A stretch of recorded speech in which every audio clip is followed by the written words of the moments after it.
Residents of Boston and Watertown, Massachusetts were told to stay inside their homes all day long as police searched door to door for the younger bombing suspect. Eventually, Jahar Tsarnaev was found unarmed.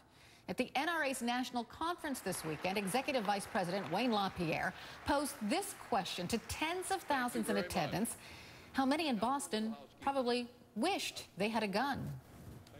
Imagine waking up to a phone call from the police at 3 a.m. in the morning, warning that a terrorist event is occurring outside and ordering you to stay inside your home.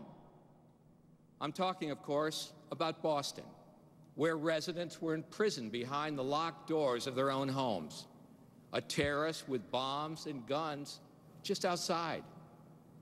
Frightened citizens sheltered in place with no means to defend themselves or their families from whatever might come crashing through their door.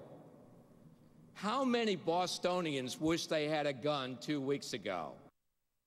Of course, very few people are saying guns need to be taken out of homes across the country. The bill just defeated in Congress dealt with expanded background checks. So are gun control advocates starting a fight that's not there? Jason Johnson is a political science professor at Hiram College, and he's the chief political correspondent for Politic 365. Will Cain is a CNN analyst and an analyst for The Blaze. So, Will, let's start with you. Is Wayne LaPierre fighting a fight that isn't being fought at the moment?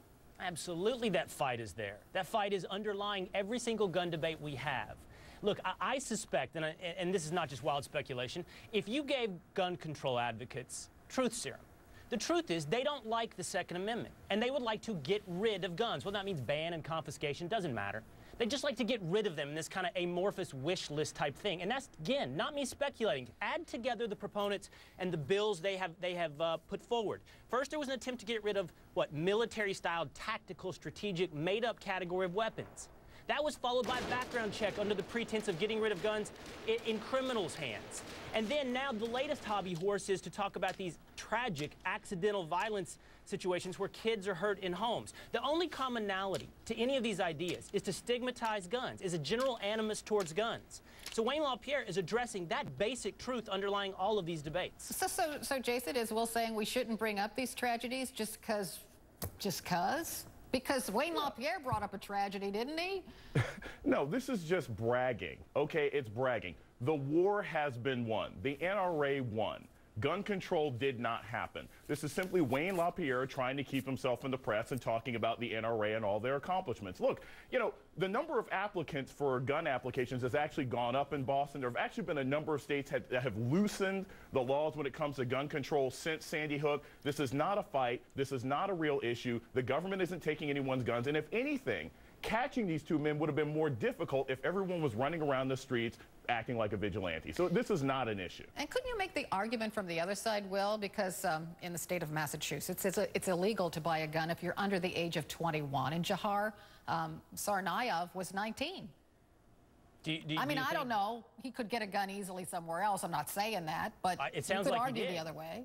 It sounds like he did. It sounds like it illustrates the point that criminals know how to get their hands on guns. If it was illegal for him to have a gun. He was found unarmed in that boat. Right.